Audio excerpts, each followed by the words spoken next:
say, Alex. It's that constant drizzle. So, camping well. So I'm back in Wales again, and I'm hanging out with Nick Westermann in his workshop, and we decided to do another film on how to sharpen his gouges. So the plan is we're going to follow the same format as the last video. I'm going to spend quite a lot of time explaining the edge geometry and the form of a gouge, because to really be able to sharpen it well, you need to understand how it works. Okay, so I wanted to start off touching on the history of this tool. It's very popular now, in no great part due to Alex's use of it in making his Gouges, which has turned out to be very well suited for him because of its reach. However, this is an early example, one I made in 2010 before I knew of Alex, and I'm not sure if it's before you were making Gouges, but it must be similar time. Probably around that time, yes. Yeah. But so this is an early version I made, and at the time there really wasn't anything like this at all. Nobody else was making versions of these. You could get the extreme dogleg version, or trug runners as they were known, or you could get either a straight gouge or a curved gouge, but it only had one bend in it. So I decided to make a version like this, which was a midway point between the extreme offset of a dogleg, which makes them quite difficult to use, and the curved gouge, which is easy to use, but hasn't got the reach. So that was some of the thinking behind the Swan neck. And we'll just have a look at how these two work in the wood. When I'm carving Gouges or small bowls with a straight gouge, I always run into this problem where I'm trying to carve the wall and I end up bottoming out here because of the nature of the tool. So then I'd have to switch to a dogleg gouge, which is kind of an awkward tool in my opinion. And that's really a one-trick pony because that's what you would use to clear out the bottom of this. So really, my philosophy, I don't see the point of having a whole bunch of tools, and the beauty behind Nick's design is that you can actually clear this whole thing in one shot. From the top of the bowl, through the bottom, and almost up the other side sometimes, depending on the diameter of your top rim. But you can see by this shape, it kind of combines both tools really, and it's pretty much one of a kind. It's a pretty graceful tool, and it's not just a finishing tool. You can rough out some really huge chunks of wood. So I'll grab some wood chips to show you that. So not only can you get very nice, wispy, thin, almost see-through chips for finishing, but when you're doing roughing, you can get really, really thick cuts, which is great. A normal gouge probably couldn't do without prying or getting chatter, but this is a smooth chip. So that was a big game changer when I started carving my Gouges and helping Nick prototype these tools back in 2013.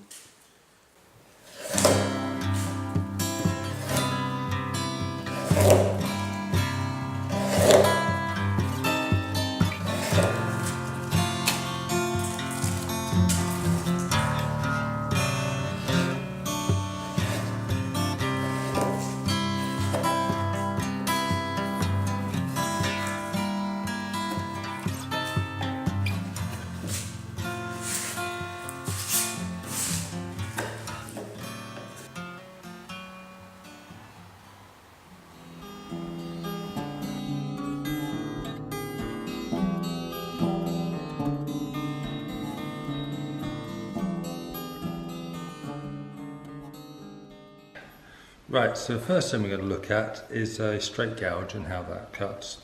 The bevel isn't dead flat, so it will allow some sort of scooping action. So you can come in, and it will actually come in and come out pretty well. The issue is that as you get deeper, you reach a point, you can see now actually that it's starting to bottom out, and at this point here, it's not actually making a nice cut. You can see that we've got a chatter marks here. Whereas with the signet gouge, which has got a curve on it, as I was saying with the spoon knife, the shape of the bevel dictates the shape of the cut. I can come in here, I can come down, and I can come out. In the smooth cut, I can come all the way around.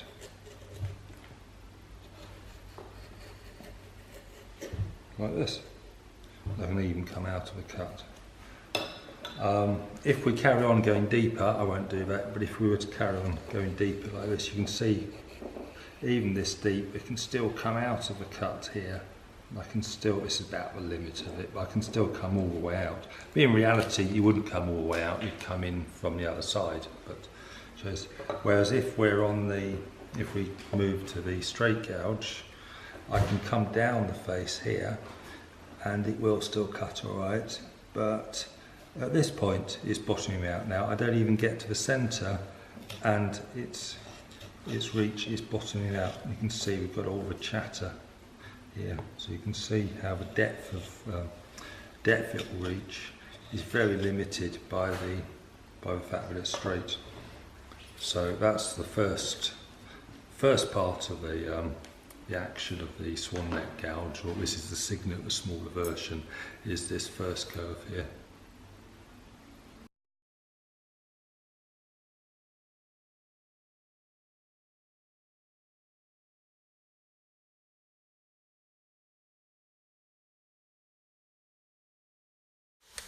Okay, so just going to talk a little bit more about the shape. So this is the final swan neck shape. I said the earlier one was an example which I made, one of the first few which I made, but this is the shape I've settled on. The more offset you have, the greater reach you have, but the more difficult it is to use the tool. It fights you when you're pushing. If it's not in line, it's kicking out all the time. So this seems to be a nice compromise. And I've settled on this, as I say, I called it a swan neck because it's much more graceful than a dog leg. So this shape was pretty much set by me. The edge geometry, however, has been largely influenced by an article I read on in Woodcarving magazine by Michael Painter, and he was talking about tracery chisels which are used in ecclesiastical carvings.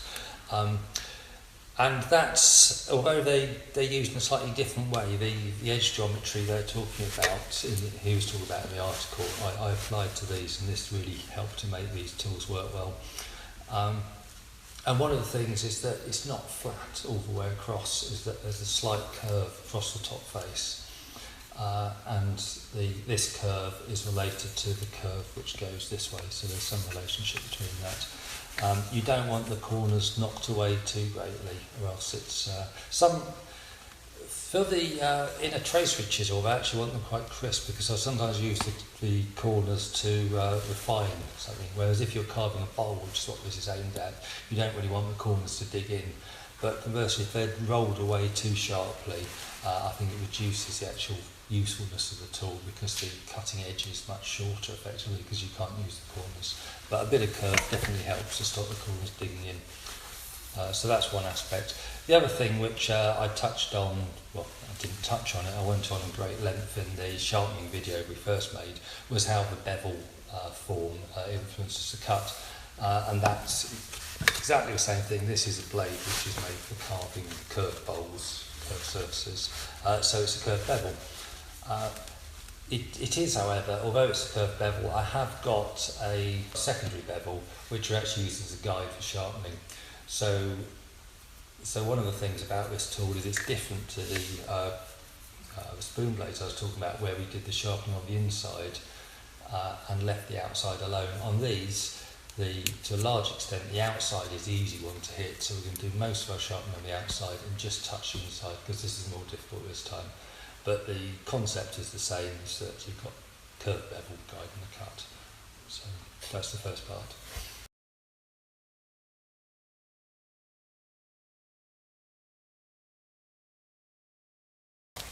Okay, so we're going to talk about how the inside bevel, which generally we won't touch, but because it's difficult to touch, if anybody's had this and had to go at sharpening on the inside, they might have rounded it off, and we certainly don't want any rounding. This bevel actually on the inside is obviously curved in this plane, but it also curves this way, so it's like a ball. So we've got these felts for sharpening which are curved, so we've got a curve which roughly matches this curve, but obviously the rounding of the wheel matches the curve here. So this is what we're going to use to, this is a bit small, this one has been used too many times, but that one's a very good fit. So that's what we're going to use to clean up that. Generally though, you don't really need to do much of this, because once it's been polished you can just sharpen from the outside, and we just touch up, just polish off the burr, which is sort of reverse of what we did on the spoon blade. But that's the whole idea with the sharpening, I think, is just to do whichever side is easiest, concentrate on that and leave the other side alone, rather than do the difficult parts for the sake of it. But if it needs doing, if you have got a secondary bevel on the inside, it needs to be ground off. And so I've got these wheels which I can use to grind off an inside bevel. So obviously it's easier to, it's on here. It's easier if you've got a bench grinder to do this, but I'm not going to show you on my big bench grinder polisher, because not everybody's got one. You can do it with a cordless, most people have a cordless, or you could use a power drill. So there's different attachments you can use. You can get these, something with a proper tapered thread on it, but you can actually use, this is just an 8mm bolt.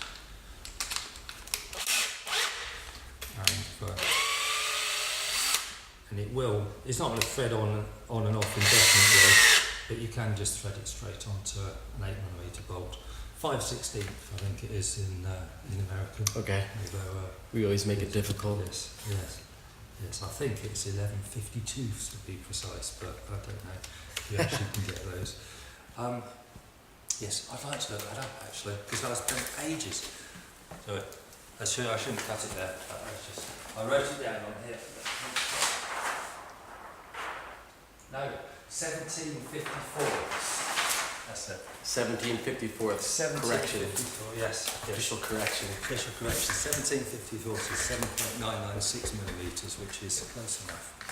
So, right then. So we've got this felt wheel with some abrasive bonded on, and what we want to do now is grind the inside face. So we've got one here which is part ground, but needs a bit more work on it. So it's very hard to see where you've hit. So the best thing is just to, no point, I mean, you could colour the whole thing in, but if you just catch it like this. I suppose I should be wearing safety glasses, but this does not throw off sparks, it goes relatively slowly. Main thing is to make sure the wheel's going away from you, so any sparks or anything is going this way. Well, not just because of that, it's got to be going away from the edge, but you wouldn't want to do it like this, so it's going away from the edge and then firing it. You might as well. Right. And also because you damage the wheel and your edge. Yes, cutting into it. Oh yes, yeah, no, that's Against amazing. each other. Yes, he wants to be running away, yes. It'd be easier if this was in a vice, but I'm just showing you the most difficult version of it, and any other version you do will be easier. This is on high speed, but it's not very fast. Not very fast. And I won't talk over it, but so I'm going to put it on, check what I'm doing.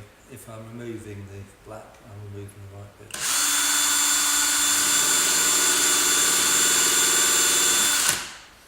And you can see there, I've just hit the middle actually, because this wheel is a slightly smaller diameter than the grind of this. We don't have to match it up perfectly, but as long as we haven't got a secondary bevel, we're fine. So I'm just going to tip it up a bit more to reach there.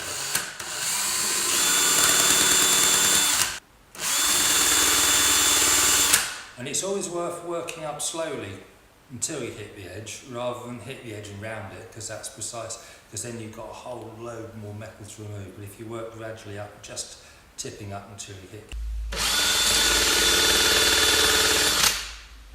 And you probably only ever need to do this once with a high grip wheel, because it's unlikely you're going to damage it enough again to need that.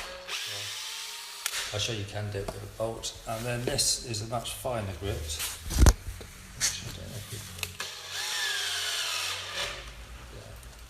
This is the finishing grit, the finishing grinding grit. So again, to be safe, with practice you might be able to see the change in scratch pattern, but if I mark it up again, I just know where I'm hitting. And this does take a bit of practice, but to be fair, I've never actually done it this way before. I've always used my grinder, and it's coming fairly naturally quite quickly. So again, up to speed.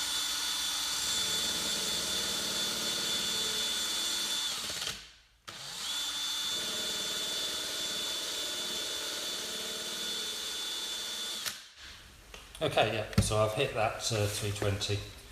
I can now feel a slight burr on this face, which is good because it means I've hit the edge. So that's the inside ground anyway. I think this method's actually a great way to do it because not everybody has like a bench grinder or like, you know, heavy duty equipment. And when I was on the road, all I could take with me was a power drill, or some schools didn't have the right gear. So this is a good improvisational way to do it. Yes. But I think later we should show the vice way too. Yes, I can show you on the vise. I could show on the grinder, but it's yeah. Right. It's but yeah, we can put it in the vise, and that is easier because it's not wobbling about. But yeah, you won't necessarily have this special sharpening chair. Yeah, it's very special. Yeah, but so that's the inside done. I mean, we will polish the inside, but it's exactly the same process. It's just with compound on wheels. So, but what I'm going to do now is sharpen the outside face. Right, so we're going to now, we've done the inside enough to get a burr. So at this point, I'd try and cut from the other way to move the burr over, rather than completely finish one face and then do the other face. So what I'm going to do is hit this. As I said, it's got a rounded bevel, but it is actually made up of it's about a 3mm flat bevel, and that's something to follow. If you try and follow a round bevel, it's very difficult, and you really don't know what you're trying to hit. So we've got this flat bevel. What I've found, there's different ways to do it, and I'm not going to say one is better than the other. This is the way that I tend to do it. You could use a Waterstone, and you could be coming like this on it, but I think you'll tend to gouge it quite badly and spend a lot of time flattening your Waterstone afterwards. You were saying, Alex, that you tend to go side to side. Yeah, I used to, especially the longer handle ones. Which I think makes sense, and that's going to be less abrasive on the stone and work very well. But this is another method if you don't want to use a Waterstone. It's just a piece of 2x1. I put a slight groove down the centre, which makes it a bit easier to hold the paper onto it. I've got 3 grits I'm going to use. Again, taking big jumps. I'm going to go 600, 1,000, 3,000, because it's actually a very short bevel we're sharpening. I mean, it's only, if this was a knife, you would be sharpening twice the length. At least, yeah. It would be 3 times the width, and you'd do both sides. So I can't do a maths. A lot more. Yeah, that works. So the actual amount of steel we've got to remove is a lot. So we can get away with taking these jumps and grips. So 600 grips, wrap this round, try and get it tight, but it's not that, it doesn't have to be dead tight. But, get this. What I found is that if I was holding it, if I used a shorter block like this and held it, when I went round, I would tend to, without really concentrating on it or being aware I was doing it, I'd tend to alter the angle because I'd move my wrist as I went round. Whereas if I hold it this way and I put it against my forearm, here, it locks it up, so unless I move my elbow, I can't change the angle, which I think tends to make it a bit easier. Again, it's something you can experiment with, but this is how I found to do it. So what I want to do is line up the bevel and run round. You can see as I run round, I'm not actually changing the angle unless I move my elbow, so it locks it in a lot better. I can see where I've hit there. I'm a little bit tight to the edge, so I'm back a bit. In a few passes like this. The paper would last longer if I used it wet, but it makes a mess, so I'm not going to bother. But it definitely would last longer. That's another thing I don't like about the Waterstones is huge mess, and every time you need to check your scratch pattern, you got to wipe it off, clean your hands. Yes, yeah, sometimes. Quicker and easier the better, I think, because you want to get back to carving. Yes, and you haven't got to dry it off and worry about if you haven't dried it off, but it rusts. So I can go this way, and immediately I can feel a burr on the inside face. So it means I've hit the edge, which is all I really need to do. Mark up the bevel. Because I went from a very highly polished surface to 600 grit, I could see where I was hitting. Whereas it's very difficult to see the difference in scratch pattern between 600 and 1,000 grit. Whereas if you mark it up, you can see where you're going. So we're just trying to keep this burr as flat as possible, a little bit down and on it there. That's not bad. And I should probably spend longer going over it, but if I wanted to get all the scratch marks out. But as long as I've got it from the edge, that's pretty good. And again, I'll give that back to Alex to do, and we'll go to 3,000 grit, which is The grit I tend to finish on, I've got up to 7,000, but I think if you strop from 3,000 grit, you can get all the scratches out very quickly, so there's not really any need to go any further. Okay, so again, locking it up here. You can hear that the cuts at 3,000 grit, it hisses rather than, you don't hear a sort of scratching noise, it's more of a hiss. And yeah, I've got better at that. I'm lining it up to the bevel. And this is the bit where, see, obviously you do have some give in the wood. I'm not holding paper dead flat, so we're not going to get a perfectly flat bevel. And that's absolutely fine because, as I said, the bevel should match the cut and we want a bit of curve on it. So, but this is the thing which often comes up in sharpening, is that if you try and do, it's hard to describe, you won't necessarily achieve the bevel you think you're going to get. So if I try and get it dead flat, I'll put a little bit of convex on, and that's about right. If I try and put a convex bevel on, I'm going to really round it over so it'll be like a beach ball, and it's never going to cut. Right. So it's, yeah, so you need to sort of, if you aim for flat, you'll probably put enough convex on. If you're so amazing you put a perfectly flat bevel on, you can just drop a micro bevel on, so it's not really an issue. But you'd have to be pretty good to work around this and get a really flat bevel. But again, it depends what you're talking about. Flat, I mean, it looks flat, but if you put a straight edge on it and shine the light on it, you'd probably see there's a little bit of light coming under, which is exactly what you want, because it needs to cut round the corner. Well, I say round the corner, inside the curve.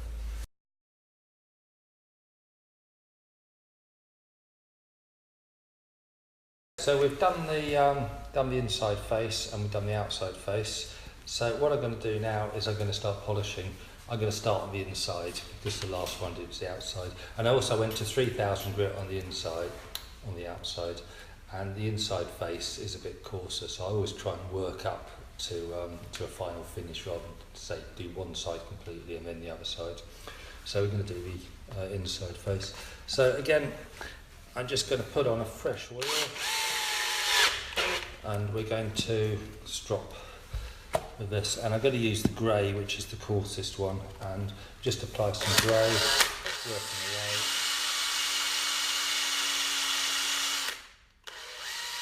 Try and get it in the middle, there we go. So that's some compound applied.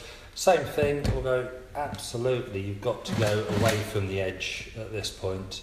If you cut into the edge, going to cut into the felt. You could sort of get away with it with a harder wheel like this, but there's no second time to absolutely make sure you're going away from the edge.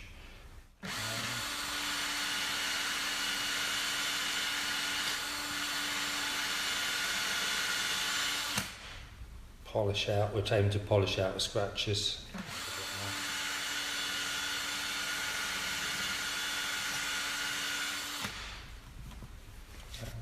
That's coming. I'll just apply a little bit more compound in the middle.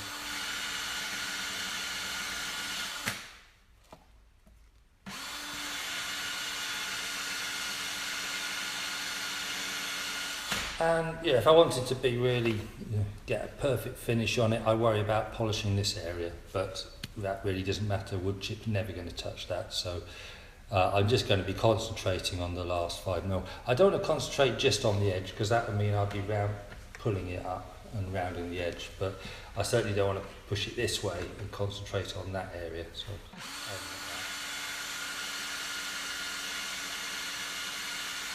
see the wheel's going black now, which is metal particles being cut. It's not perfect, but that will do.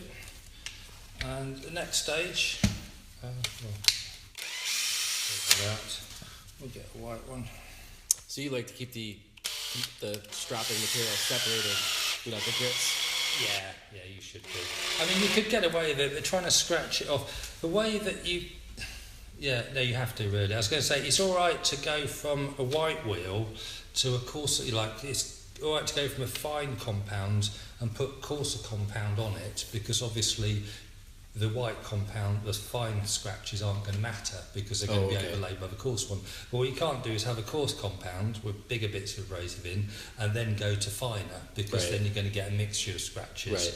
So it's a one-way ticket. You can go from white to grey, but you can never go back again. So Yeah, they're not really expensive, so really it's better to have one. You could try and clean the wheel out with a wire brush, but it's, I don't think it's worth Why it. bother? Just get a bunch of them. Yes, yeah. I mean, it lasts forever, really. The wear is so small on these. I've used ones this size for hundreds, if not thousands, of gouges, and I'm still on the same wheel. So once you have one, it's good. Yeah. So we'll do white. This one's better in a way because you'll see because you put the white on and it's white, and then as you strop, you see immediately it's going black because it's metal and I still haven't got enough in the middle.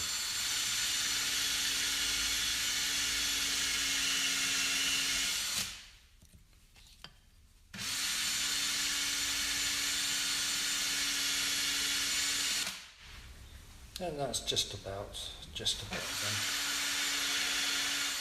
I haven't done the best job on it. If it was a production one, I wouldn't be too happy with this, but the edge is fine. There's still some secondary scratches back here, but as I said, the blade's a wood chip, you're never going to touch it, so that's all right. So we got down to white compound here, which is fine, it's going to go.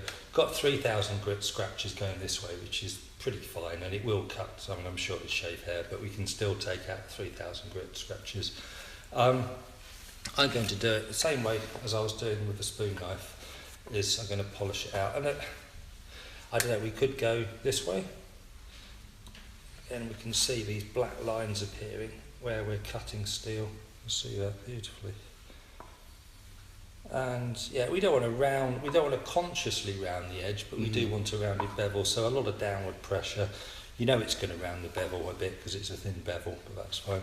The other option, as I say, if you can support it on your wrist, is to come round this way. I don't think it really matters which way you do it. So I suppose you could argue that you could just as well be doing this. But the thing about that is you can't see, at this point you're still trying to keep the bevel flat and you can't see what you're doing as well. Whereas when you're stropping, you are kind of trying to do a final bit of rounding, so it sort of conforms better. But as long as you've made the cut and got back to an edge. And yeah, that's taken out 3,000 grit scratches that quickly because, say, it's a short bevel. So it should be nice and sharp. And yes, I won't make a cut in this, although everything I own has ended up got a little yes, in the bottom. You think, oh, never matter. And turn it over and it's cratered. Well, cool. We could, yeah, we'll get some close-ups of that cutting. But so that's the basic idea of sharpening. I don't think I touched on sharpening and adze, but same sort of principle really, although this is, depending on whose adze it is, these are often flat enough, you don't need a wheel. You can use a bar, because this curve is so slight, you really can. But a big wheel going round would give you a... So you wouldn't really go this way? No, that wouldn't make sense. I wouldn't. I tend not to do any final finishing parallel to an edge, because I think the scratch pattern should be going into... I don't care if you're going into the edge or away from the edge, but I think if you give a final scratch pattern that way, it's better. If you've got a scratch pattern this way, I can imagine that on a microscopic level, you've got these score lines running along the edge, and you can imagine the whole end of the edge breaking off on like a... Like when you've got a Stanley knife, which has got lots of different serrations on the blade, and it snaps off at that score line. That makes sense. I can imagine the edge would break off at that. I know, I've now got a digital microscope, but for a long time I had a light microscope for a long time, but I refused to use it because I thought if I did I'd just get obsessed with tiny detail. But now I've got a digital one, I probably will start looking at it more closely. But I'd say I'd always go away from the edge or into it and along it.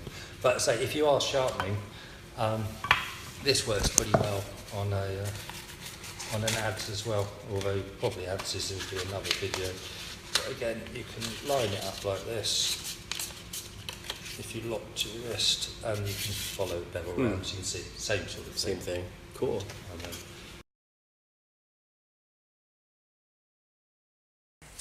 okay, so this is putting the drill in the vise. It is an easier version of doing it, definitely, but not everybody's got a vise, but if you have, I definitely advise using it. Because I'm going to work down the grits now, I'm going to mark up the mark up the inside because it's going to be much easier for me to see where I'm hitting. So, again, working away from the edge.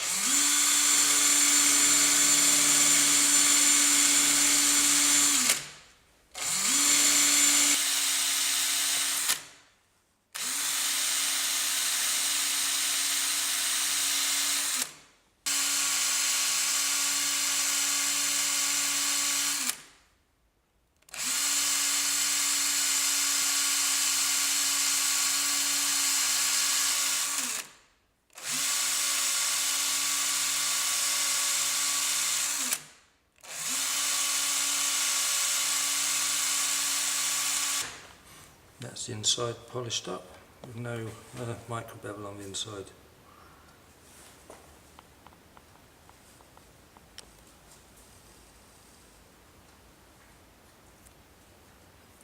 Cool.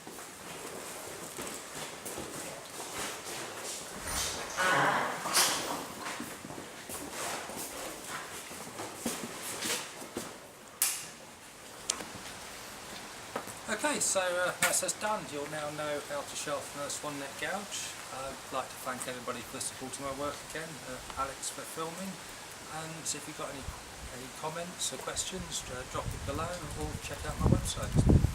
Okay, thanks.